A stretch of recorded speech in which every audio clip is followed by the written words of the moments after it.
Hello, welcome to JenPenCreations. I'm Jen. Today I would like to talk about some more paranormal stories from my personal life. I have quite a few, and today's stories are going to be about when paranormal entities take on a form that's human-like and makes us think that we're looking at a person, just a human form in general. So I've had a few of those experiences in my life, and I want to share them with you. So stay with me and I'll get right to it.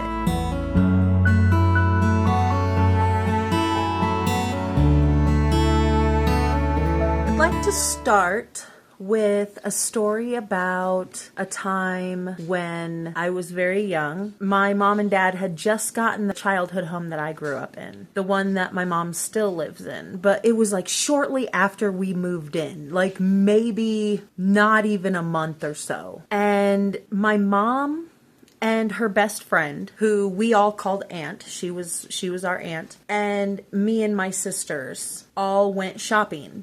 I'm pretty sure we went grocery shopping and did a couple of other shopping things, like went garage sailing or something.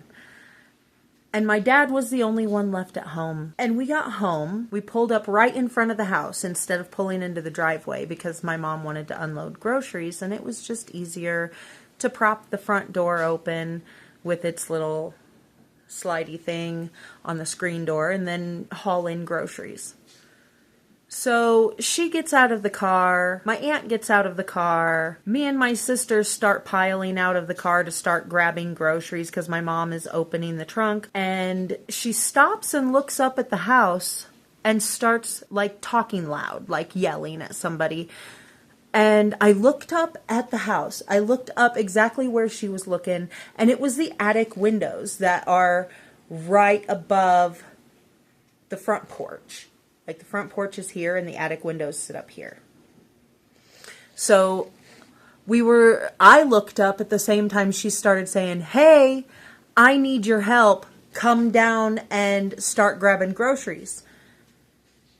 Now, the person in the house didn't quite look like my dad, but all logic tells us is that it is my dad because my dad is the only one in the house, you know? So I just write it off as weird. Dad's in the attic. Why is Dad in the attic? What's he doing up there? Like, all we did was put a bunch of boxes up there of stuff that we're not going to use right now. Thought it was strange, but oh well. I start loading my arms with bags. Bag, all the way up to my little elbows. I was like 6, so I had like 2 bags. And, my aunt grabbed a couple bags, I'm sure, and we started heading in the door. We walk in the front door. My dad is asleep and snoring in his chair. That really creeped me out. So I saw the figure in the attic window. We all watched the figure. My mom yelled at that figure in the attic window. And we all watched it turn around and walk away. I don't know. I don't think that my dad could have been up in the attic and then run down the attic stairs, run down the stairs, run into the living room and jump into his chair, throw it all the way back and be sound asleep before we walked in that door. Like, he would have been huffing and puffing. My dad was a pretty large dude. I mean, he was like 6'7" and 300 pounds. He was a big guy. And I'm going to tell you, he would have been huffing and puffing had that person or entity or whatever it was up in the attic had been him. So that's the first one. Have you ever had an experience like that? I'd like to hear about it, because they're really strange and weird. I have another one that's nearly exactly the same as that one, which is really, really weird. I had a very, very good friend. She was another little girl, lived across the street. We played Barbies together. We spent the night at each other's houses all the time. And she was the youngest in her family. She was the youngest child. She had 2 older brothers. And her older brothers were quite a bit older than her. And we would run through her house like little banshees. I mean, that's what little kids do. So we would like be upstairs and downstairs and inside and outside over and over and over again at her house. And one day, me and her and our other friend who lived down the street, we had been running in and out of the house all day. Now, let me explain to you her stairs. The stairs to the upstairs of the house were in the kitchen. Off of the kitchen was there was like a side door, back door, side door that went to the driveway. Their house also had a detached garage at the far back of the driveway. And there was a space between the garage and the house where there was space to walk through and stuff into the backyard. Now, when you walked through that door, that side door, the stairs were like directly to the left of you, were the stairs to go up. And there was like a small bit of stairs, and then a landing, and then another small bit of stairs, and then the top of the stairs. And at the top of the stairs, there was a closet. It was a small little storage closet. Now, you could turn right and go to her oldest brother's room, and he had posters on his walls of like working out, and he had a big workout bench and whatever in his room. We never went in there. We didn't bother with him or his stuff or his room because he was a teenager when we were young. So we didn't worry about him or his stuff, but he was there and he did his own thing.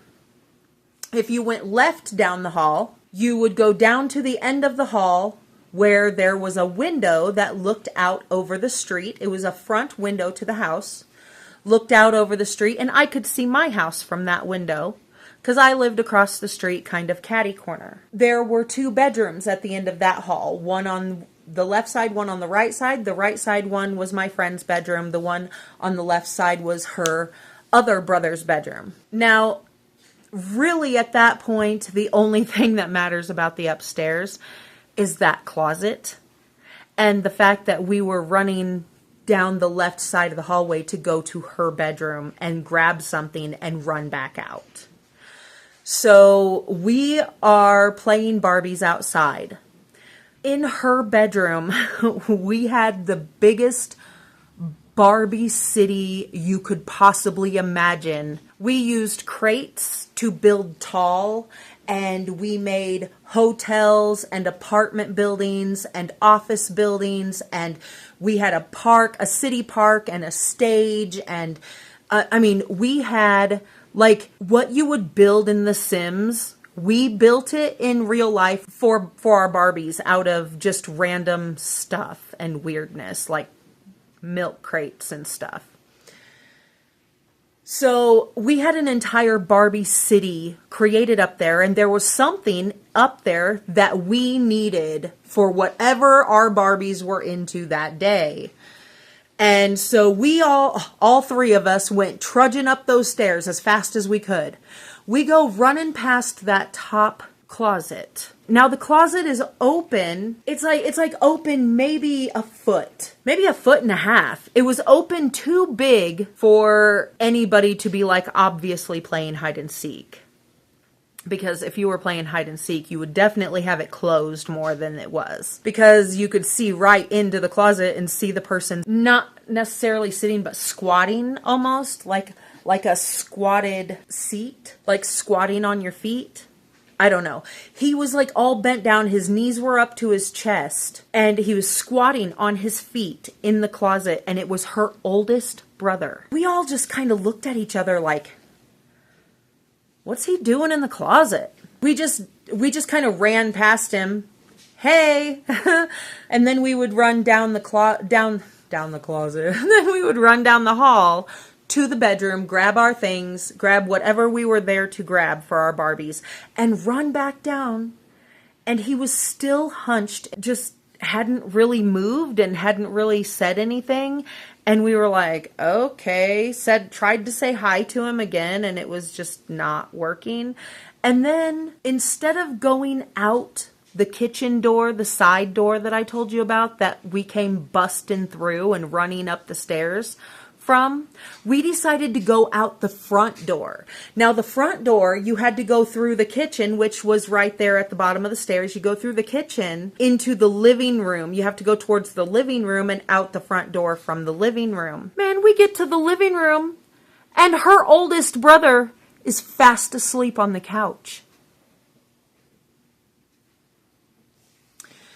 Now I'm going to tell you, that entity or thing or whatever it was we saw in the closet, it looked just like him. It wasn't like looking up at the attic window and kind of seeing the silhouette of a person and assuming it was my dad. No. That thing in the closet looked exactly like her oldest brother. It was really freaky. That's not the only really freaky, weird thing that happened at her house either. So I might get into a few of those stories too. But today's story is about that day with her oldest brother who was smiling and squatting all weird in the upstairs closet and the silhouette of a person in the attic of my mom's house. I really hope you enjoyed my stories. If you did, boop that like button for me. It really does help. If you like hanging out with me and want to hang out with me more often, please consider subscribing. So I'm glad you stuck with me. If you have your own stories about any paranormal, human-like weirdness, tell me about it. I want to hear about it. I'm very, very interested in this stuff. So go out today, do something amazing for you, do something amazing for somebody you love, and I will see you in the next one. Bye.